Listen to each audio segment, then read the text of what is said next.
Good morning students.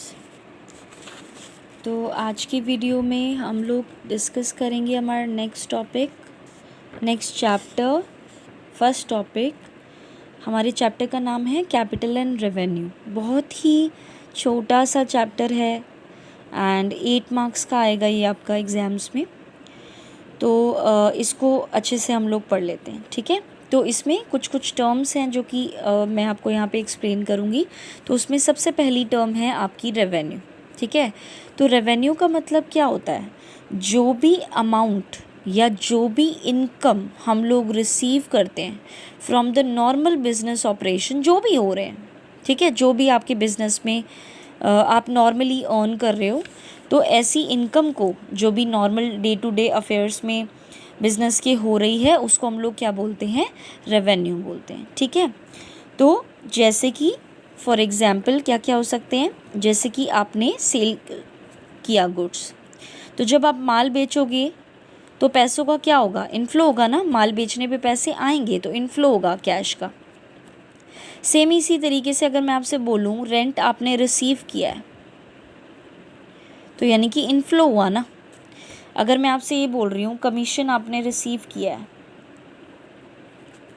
तो क्या हुआ? इनफ्लो हुआ ना।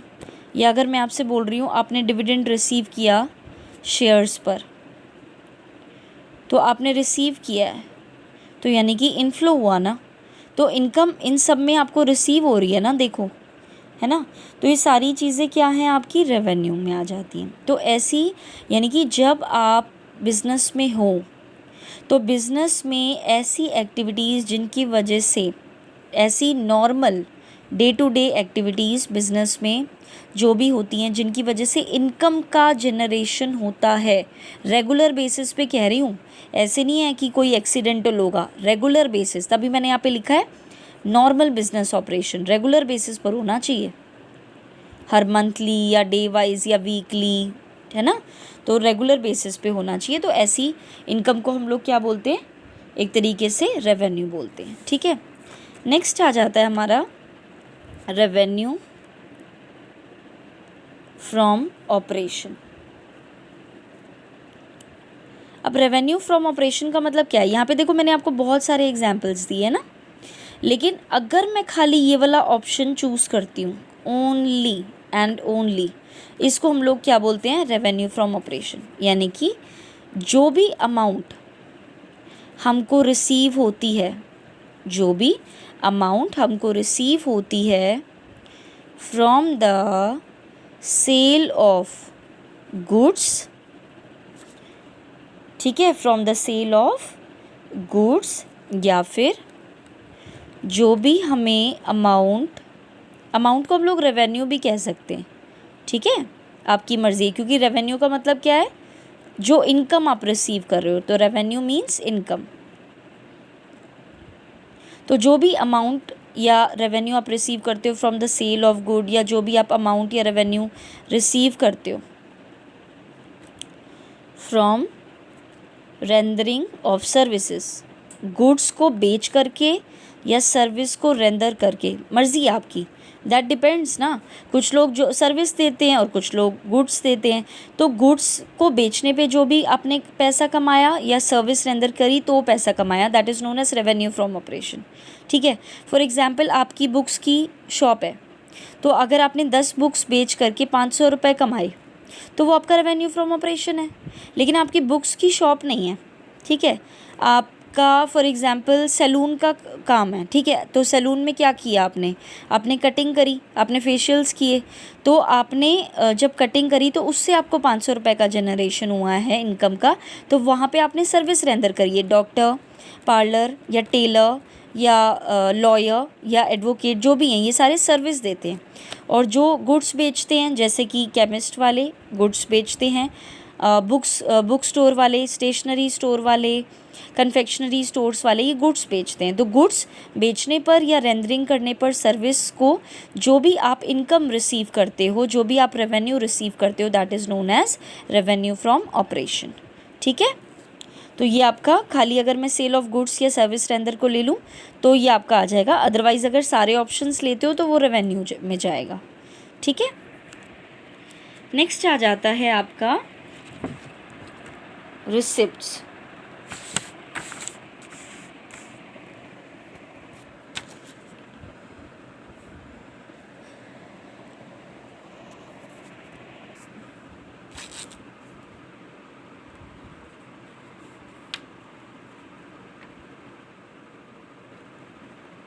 नेक्स्ट आ जाता है आपका रिसिप्ट्स। रिसिप्ट्स का मतलब क्या होता है? रिसिप्ट्स देखो नाम से ही पता लग रहा है। रिसिप्ट्स का मतलब क्या है? रिसीव करना। रिसिप्ट्स का मतलब क्या है? पैसों का आना।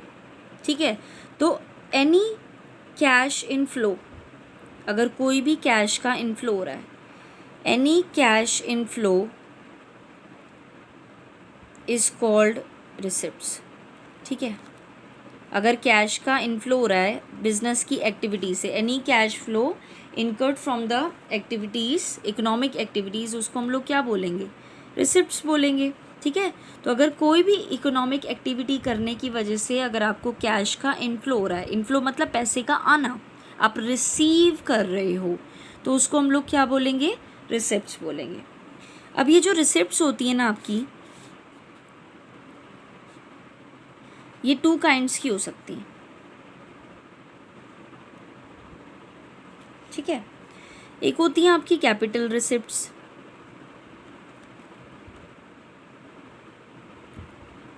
एक होती हैं आपकी रेवेन्यू रिसिप्ट्स। ठीक है, अभी अभी मैंने आपको बताया भी, रेवेन्यू रिसिप्ट्स वो होती हैं, पहली बात जो कि रिलेटेड होंगी किससे? बिजनेस से। रेवेन्यू रिसिप्ट्स आपकी किससे रिलेटेड होती हैं? आपकी बिजनेस से रिलेटेड होती हैं और रेगुलर नेचर की होती हैं, यानी कि डे टू डे में जो भी आप ऑपरेशन कर रहे हो तो रेगुलर बेसिस पर होती हैं। रेगुलर बेसिस का मतलब क्या है? जो भी आप day to day business operation कर रहे हो उससे जो भी आपने पैसा कमाया उसको हम लोग क्या बोलते हैं? Revenue receipts. ठीक है, लेकिन कैपिटल रिसिप्ट्स में ऐसा नहीं होता। कैपिटल रिसिप्ट्स में जो भी एक तरीके से कह सकते हैं एक लार्ज अमाउंट होती है जो कि आप रिसीव करते हो। ठीक है, जैसे कि फॉर एग्जांपल, और ये तो रेगुलर नेचर की होती है ना, ये इरेगुलर नेचर की होती हैं, ये रोज़ रोज़ नहीं होती, ये कभी कभार होती हैं। दूसरी बात, इनकी जो अमाउंट होती है ना रेवेन्यू रिसिप्ट्स की, इनकी अमाउंट होती है स्मॉल। ठीक है, और ये पहली बात तो इरेगुलर होती हैं और इनकी अमाउंट क्या होती है? लार्ज अमाउंट होती है, कभी कभार होती है। इसके एग्जांपल्स मैंने आपको बता दिए रेवेन्यू रिसिप्ट्स के ना, जैसे ये सारे एग्जांपल्स जो हैं आपके, देखो sale of good, rent received, commission received, dividend receive, ये सारे आपके रेवेन्यू रिसिप्ट्स के एग्जाम्पल हैं। कैपिटल रिसिप्ट्स के एग्जाम्पल क्या होते हैं? फॉर एग्जाम्पल, अमाउंट आपने रिसीव करी,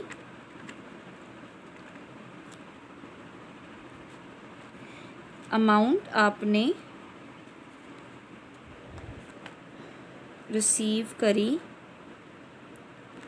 from the sale of asset. Goods नहीं कह रही हूँ मैं, सेल ऑफ गुड तो यहाँ पे आएगा, सेल ऑफ गुड यहाँ पे आएगा, लेकिन अगर आप गुड नहीं बेच रहे, असेट बेच रहे हो, फॉर एग्जाम्पल आपने अपनी लैंड बेच दी, ठीक है, या बिल्डिंग बेच दी या कोई मशीनरी बेच दी, तो वो आपकी किस में जाएगी? कैपिटल रिसिप्ट्स में। अब देखो मैं आपको अभी अभी मैंने आपको बताया, देखो गुड्स तो आप रोज़ बेचते हो, है ना, क्योंकि गुड्स की तो आपकी दुकान है तो आप रोज़ ही बेचोगे, नहीं तो अगर आप सामान नहीं बेचोगे तो आप खुद से कैसे अपनी फैमिली चलाओगे।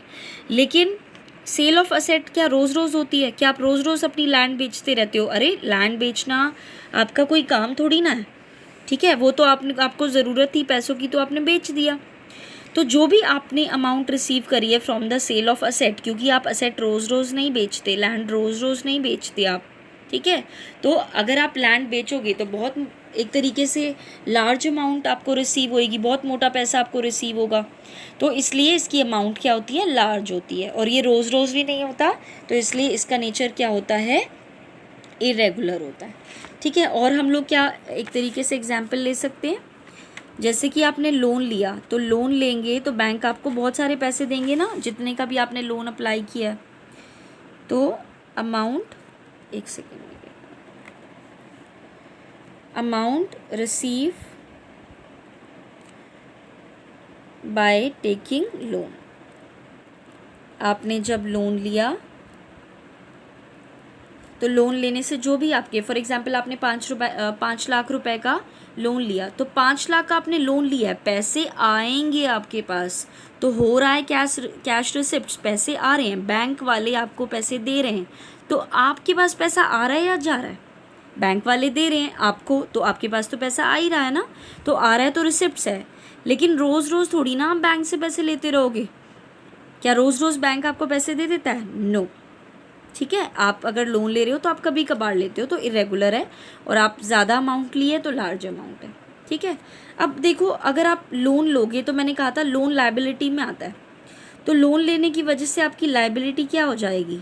इंक्रीज़ हो जाएगी ना, तो इसकी वजह से आपकी लायबिलिटी क्या हो जाती है? इंक्रीज़ हो जाती है। ठीक है, और आप मुझे एक बात बताओ, अगर आप यहाँ पे तो ये किया आपने कि आपने लोन जब लिया तो लायबिलिटी क्रिएट हो गई, है ना, लेकिन ऊपर वाले केसेस में देखो, आपने अपनी असेट को बेच दिया, आपने अपनी असेट्स को क्या किया? बेच दिया। तो आपको नहीं लगता कि आपकी असेट कम हो गई? क्योंकि मैंने आपको बताया था, जब भी आप सेल करते हो ना कोई भी असेट, उसकी वजह से आपकी असेट्स डिक्रीज़ हो जाती हैं, है ना। आपने जब बेच दी तो कोई चीज़ अब आपके पास है ही नहीं, अब वो कम हो जाएगी अपने आप ही। तो सेल ऑफ असेट्स की वजह से क्या होता है? रिडक्शन हो जाता है, किस में? असेट्स में। ध्यान रखिएगा इस बात को कि कैपिटल रिसिप्ट्स की वजह से रिडक्शन होता है। किस में रिडक्शन होता है? असेट में। ऊपर आप देख सकते हैं, सेल को आप बेचोगे तो असेट्स में रिडक्शन हो जाएगा, और क्योंकि आपने यहाँ पे लोन लिया इसकी वजह से लायबिलिटी हो गई ना, क्योंकि लोन तो लायबिलिटी होती है, तो इसकी वजह से रिडक्शन इन असेट्स और इंक्रीज इन लायबिलिटी हो जाता है, इंक्रीज इन लायबिलिटी। ठीक है, लेकिन रेवेन्यू रिसिप्ट्स में ऐसा कुछ नहीं होता, क्योंकि ये तो नॉर्मल होती हैं, इसमें आप बस गुड्स को बेचते खरीदते हो। ठीक है, दूसरी बात ये कि कैपिटल रिसिप्ट्स को आप शो करते हो बैलेंस शीट में। ठीक है, और इसको आप कहाँ पे शो करोगे? रेवेन्यू रिसिप्ट्स को, क्योंकि ये तो नॉर्मल आपकी रिसिप्ट्स हैं, तो उसको आप शो करोगे trading and profit and loss account में। आपको मैं एक एग्जांपल देती हूँ, आप पूरा फाइनेंशियल स्टेटमेंट वाला चैप्टर कर चुके हो, तो आप खुद देखो, अगर रेवेन्यू रिसिप्ट्स के एग्जांपल मैंने आपको ये सारी चीज़ें बताई थी, है ना, ये मैंने सारे आपको एग्जांपल बताए थे, तो मैंने आपको यही बताया था, देखो खुद से बताना, आप मुझे खुद से एक बार समझो। सेल मैंने आपको क्या कहाँ लिखवाया था? ट्रेडिंग अकाउंट की क्रेडिट साइड में, यानी कि ट्रेडिंग अकाउंट में आया। रेंट रिसीव कहाँ पे लिखवाया था? प्रॉफिट एंड लॉस के क्रेडिट साइड पे। Commission receive profit and loss की क्रेडिट साइड पे। Dividend receive profit and loss की क्रेडिट साइड पे। तो बताओ रेवेन्यू रिसिप्ट्स कहाँ पे आई? ट्रेडिंग या प्रॉफिट एंड लॉस अकाउंट में। तो वही चीज़ मैं आपको बोल रही हूँ कि रेवेन्यू रिसिप्ट्स को आप ट्रेडिंग एंड P&L अकाउंट में दिखाओगे। लेकिन अब आप मुझे बताओ, असेट्स को आप कहाँ दिखाते हो? बैलेंस शीट में। लायबिलिटी आप कहाँ दिखाते हो? बैलेंस शीट में।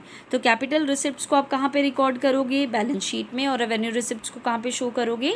Trading and profit and loss account में। ठीक है, तो आज हमने पढ़ी कुछ स्टेटमेंट्स। पहली, रेवेन्यू बता दिया। रेवेन्यू क्या होता है? जो भी अमाउंट हमने एक तरीके से रिसीव करी है from the day to day operation, उसको हम लोग बोलते हैं। एग्जांपल्स मैंने आपके सामने शेयर करे, और इसमें अगर मैं खाली सेल ऑफ गुड्स वाला लूँगी तो वो आपका रेवेन्यू फ्रॉम ऑपरेशन आता है। In short, revenue from operation को ही सेल्स बोलते हैं। तो जो भी अमाउंट हम लोग रिसीव करेंगे from the sale of goods या सर्विस रेंडर करके, उसको हम लोग क्या बोलेंगे? Revenue from operation. नेक्स्ट मैंने आपको बताया, इकोनॉमिक एक्टिविटी करने की वजह से जब भी कैश का इनफ्लो होता है, इनफ्लो मतलब पैसे का आना, उसको हम लोग क्या बोलते हैं? रिसिप्ट्स। रिसिप्ट्स आपकी 2 पार्ट्स में कैटेगराइज हैं, कैपिटल रिसिप्ट्स और रेवेन्यू रिसिप्ट्स। तो ये मैंने बताया इरेगुलर होती हैं, इन दोनों में ही पैसों का आना होता है क्योंकि हैं तो इनफ्लो का ही पार्ट ना, लेकिन ये इरेगुलर होती है, ये रेगुलर होती है, ये लार्ज अमाउंट में आती है, ये स्मॉल अमाउंट में आती है। इसकी वजह से रिडक्शन इन असेट्स और इंक्रीज इन लायबिलिटी होता है, इनमें ऐसा कुछ भी नहीं होता। इसको बैलेंस शीट में दिखाते हैं और इसको ट्रेडिंग एंड P&L में दिखाते हैं। ठीक है, तो यहाँ पे रिसिप्ट्स वाला जो पोर्शन है ये आपका कंप्लीट हो गया।